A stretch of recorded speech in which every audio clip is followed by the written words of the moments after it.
Yo, what's good, family? Welcome back to another AEW Dynamite review. There was a lot to talk about today.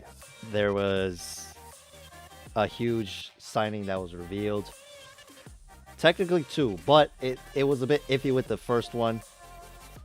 A lot of things happened. A lot of new storylines. We're going to give ourselves a quick review, countdown, type of breakdown, whatever you want to call it. Camera placement. Not too sure if I want to leave it where it is or if I want to move it over there. Whatever. Drop a like if you enjoyed. Subscribe if you haven't already. Let's get into it. So we opened up the show with Wardlow coming out. Now, the interesting portion of this specific segment was that they're continuing the storyline of feuding Wardlow and MJF and eventually splitting them up. You know what I mean? Wardlow did not get his entrance music out because they're just trying to, anger him even further. Even though he does have a match later on, which we will talk about. But for the sake of this portion, we'll continue. So we had him come out. He puts some little cardboard things, as you can see over here. Does little cardboards. He puts MJF in the corner there. And then MJF putting CM Punk to sleep over here. And then basically what winds up happening is he comes out. Sean Spears then comes out. He makes Justin Roberts read this really long accolades list of paper that MJF would say. Essentially, the way he said it was like, it sounds like something he would say, right? He goes, he beat CM Punk in the Midwest. Like, it was funny, it was all things that he would say, like the mid thing, like that's MJF to a T. He says what he has to say. MJF then comes out on this throne type thing. As Excalibur is talking about what it's called, and Tony Schiavone and JR are like, what? So it was definitely pretty funny, to say the least. Really good opening segment. I'm not used to AEW opening with promos, but with MJF, we can definitely make an exception. Then CM Punk comes out. Basically, as the story progresses, he says, I brought backup. Long story short, I brought out Sting and Darby. They're going to tag team with me on this. Here they come, right? He's got friends in high places. And what winds up happening with that is MJF then makes him a bit of an ultimatum. He says, hey, look, why don't you pick yourself a partner tonight and take on FTR? Do this and beat them. You could have a match with me anytime you want, any place, anywhere. Or any place, anywhere would be the same thing, duh. But what I'm saying is he said anytime, anywhere. So that winds up happening. And he says it, he says, hey, FTR were like, yeah, I want to run it. Like, I want this match. So they had the match. After that, we cut to another segment where Andrade was trying to... Yo, this segment killed me because Andrade's a savage, bro. Andrade was like, okay, I know you work for Sting, okay? You can't tell me otherwise. And then Sting's face says it all. Sting's looking at him like, bro, he doesn't work for me. Like, and Darby's like, I don't have time for this. I'm trying to become the next TNT champion, which we will see at the next pay-per-view. Most likely it'll be Sammy Guevara versus Darby Allin. I don't know why I said Derby. It's Darby. I apologize for that. I have an accent, because I speak 3 languages. Anyways, we have that match set up, or at least not yet. They never really announced it, but we will get it. Andrade reinforces the fact that Darby will eventually work for him and claims himself to be the next TNT champion. Could Andrade be the one to beat Sammy and then Darby and Andrade feud for the title? I'd be okay with that, because Sammy is now technically, how you want to position it, I guess. He was the interim, then he won the title officially. I don't count the interim reign, so I would say he's a 2-time champion. Some people say 3. Show me the Carfax. If you're interim of something, it doesn't mean you're the permanent. Doesn't count. But then he technically defended the title against Cody, and then they unified the title. So, like, Cody was 3. Then Sammy technically got his second reign there. I don't know. You guys let me know. Anyway, so we had that match there. Wardlow comes out against the Blade. The crowd was really hot for Wardlow. It was a really good match to continue the whole deficit that they got going on between MJF and Wardlow. The crowd keeps asking for more power bombs. He does the Symphony of Destruction, the Symphony of Power Bombs. He does it. He gives the people what they want. The crowd in every town that I've noticed, that every time he competes, the crowd's really into when the power bombs are out. I think if they play off that and maybe just adds a few more moves to his repertoire. Again, they don't give Wardlow long matches, and I understand why. They want him to be like that quick destructive powerhouse. I get it. That's cool. I'm okay with that. I'm wearing the All Elite Wrestling shirt that I purchased in Queens when they came out to do Grand Slam. I have videos of all that stuff on TikTok. You can go check it out at the, all the little social medias. Hold on. Down there. Anyway, we saw that happening. Moving on. Next up, we had probably one of my favorite segments of the night. Inner Circle meeting, right? So Jericho comes out with Hager and Sammy Guevara. To no one's surprise, Proud and Powerful were not present as of yet. Then what winds up happening is they come on their own. They have a couple of words back in, the fact that they say Santana preaching right now. I got to learn to point better. Yeah, there we go. Over there, right there.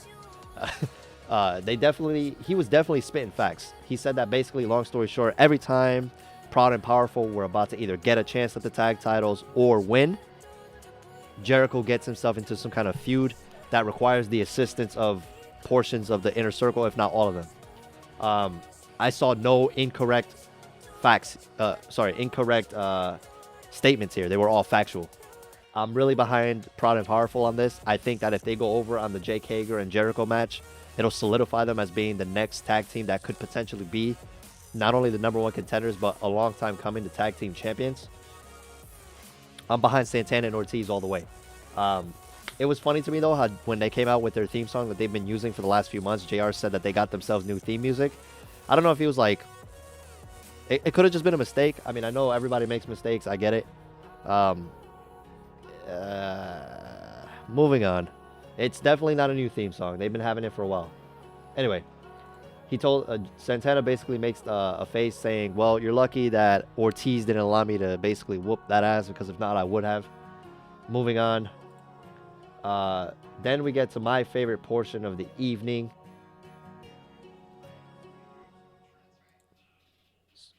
Are you in the country? All right, we're going to come back to that. All right, so one thing that I enjoyed, we see there the Switchblade Jay White has made his walk through the Forbidden Door. I was excited for this, man, because if you guys know, he showed up on Impact a few weeks ago, or months ago, I want to say. It was great. He's on AEW now. It looks like we have a Bullet Club versus the Super Elite, or the... We don't know who Adam Cole's going to side with. And that's the intriguing part about this entire storyline, is that while Kenny Omega's been gone, Adam Cole's been making moves. He's brought in Red Dragon. Red Dragon. I apologize. I'm actually really hungry. He brought in Red Dragon. He's been kind of more or less siding with them more. Then the Young Bucks don't really know who to side with. They don't know like what's going on. Now they brought in Jay White. The Young Bucks were like, hey, you couldn't send us a text and tell us that he was coming. And Adam Cole was like, hey, we took a vow. We're Bullet Club for life. There is no out in the Bullet Club. And then they kind of just looked around like, damn. One funny thing too, though, and I know they're going to show a little segment about this later, but I'm going to talk about it now, was that Brandon was like, yeah, they asked him if he knew that Jay White was coming, and he goes, yeah, I read about it somewhere on Reddit. All right. Then CM Punk sends out a tweet. First he asks Denhausen, then he asks Samoa Joe. I like this because it indicates that maybe down the line Samoa Joe could join AEW. I don't know what they're going to do with all this influx of talent. I understand the argument that a lot of people have. Why are they signing all these people? Why aren't they utilizing them correctly? They just don't have enough time. I agree with this argument. I think they have too much talent. I think they need to maybe chop a few people up. I know the 3 years coming up. I think that a lot of people maybe should just let their contracts run out, and AEW should just not re-sign them. That's just my opinion. That's just what it is.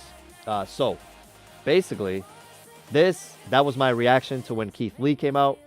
So basically, Keith Lee comes out to face Isaiah Cassidy to be in the face of the TNT. No, hold on. I forgot what the match was called. I'm trying to think. Oh, he just yeeted Isaiah Cassidy across state lines. All right, that was a good one. I think it was like, what was it? The face of TNT? Something like that. But basically, Keith Lee comes out. He wrecks everyone. He basically damn near almost spirit bombs Isaiah Cassidy's partner, Mark Quinn, through the damn apron. It was pretty sick. Really good match. It was quick. It showcased what he can do. I know he could do a lot better, obviously, but Isaiah Cassidy does a phenomenal job selling it, especially when he Adam Cole to Isaiah Cassidy. It was great. Moving on. Next, we have a FTR against Jon Moxley and CM Punk. CM Punk's mystery partner was Jon Moxley. Really good match from both sides. Incredible. I enjoyed it. It was great. Then, obviously, we had the official announcement of Keith Lee being All Elite, which is great. I enjoyed it personally. We had a double DDT there from Mox. It was phenomenal. We continued the match. Everything's good. CM Punk and Jon Moxley pick up the W. Next, we have Jade Cargill versus AQA. And honestly, the girl put up a phenomenal fight. The girl did great. I think that was, in my opinion, probably Jade Cargill's top 3 best matches so far. She did well. Again, it did really well to me. Now, this is what I'm talking about. So Adam Cole saying, once you're Bullet Club for life. This was after the Young Bucks were asking you about Jay Lethal or Jay White. I don't know why I said Jay Lethal. I apologize. It just makes sense to me. I like it. But we don't know what's going on with the Young Bucks. We don't know whose side they're on. We don't know whose side Adam Cole's on. We don't know what's going to happen with Jay White. We don't know when the hell Kenny Omega's coming back. We don't know what the hell's going to happen if Adam Cole and Red Dragon are going to face the Young Bucks and Jay White, or if there's going to be some different type of 3-way or a 4-way or a 8-way or a 69-way. Like, we don't know, all right? We don't know, but it's a very intriguing storyline to me personally. I'm enjoying it thus far. Next, we have Serena Deeb taking on a rookie known as Katie Arquette. If you guys didn't know who she was, her name is Katie Arquette. She has faced someone on AEW once before. This is her second match on AEW in general. The girl's got it. She's solid. She can sell really well. Obviously, Serena Deeb is really good at what she does as well. So the professor of wrestling is always doing her thing. I think that if her and Hikaru Shida run it back again, it would never even bother me. They could go 100 times and 50 of the matches could go either way. Like, Hikaru could win 50, Serena could win the other 50. It doesn't even matter. I would watch these two wrestle forever. Doesn't even matter to me. All the women's matches, doesn't matter. Moving on. We see Lance Archer against Hangman Adam Page. The match was gory. It was great. Maybe relax with the death matches on AEW for a while. I think they've done a little bit too many. I think maybe just relax for a bit, you know. We don't need to do that all the time. It was a good match, though. It showcased what Hangman could do. Did it solidify him as a champion? I think it did a lot better for him and his run. I think now that Adam Cole showed up and wants to face him, I think that could be the way to go as far as if Hangman could somehow beat Adam Cole, that would be pretty sway. Or maybe if he beats MJF. I don't know. We'll have to wait and see who or what happens. You know, I don't want to see him drop the title, but at the same time, if they're not going to book him correctly, then I can't see him holding it either, because maybe if they book someone else correctly with it, it could bring more prestige, right? It's always been said that the person makes the title doesn't make the person. Maybe Hangman Adam Page is just better as a chaser versus a holder. I don't know. I think the storyline that they led up to him winning the title was phenomenal, 2 years in the making. But then that's it. You know what I mean? Like, that's it. I don't know. So, let's see. Hold on. I just want to make sure none of these videos are playing because I don't want to get copyright striked. So Hangman basically wins the match by throwing him through the table. Adam Cole comes out and he hands him the title. Basically indicating, look, you got the title right now, but I might be next in line, bud. Don't forget that. I liked it. I enjoyed it. Let me know what you guys thought about tonight's AEW Dynamite. I give it a solid 8 out of 10. Jay White, Keith Lee, new signings. There was no Denhausen or anything, which is fine. They don't want to overplay him. I get it. I think him doing the whole Orange Cassidy thing at first, just kind of showing up ringside for a little bit, I think they can go that route with him and then eventually start getting him in matches. Yeah, let me know what you guys thought about it. I enjoyed it. I enjoyed this segment. One thing that kind of annoyed me, though, was JR calling Keith Lee a younger Mark Henry. It just didn't make sense to me because Keith Lee's like super athletic. He moves like a cruiserweight. to a certain degree, obviously. Mark Henry was athletic, but he was more of a powerhouse. He wasn't really like agile per se, as far as like doing cartwheels and stuff like that, or the stuff that Keith Lee does, basically. I don't know. Just my 2 cents. I like to be honest. I like to be upfront. Let me know what you guys thought about all this. I'll catch you on the next one, man. Thank you for watching. Like and subscribe.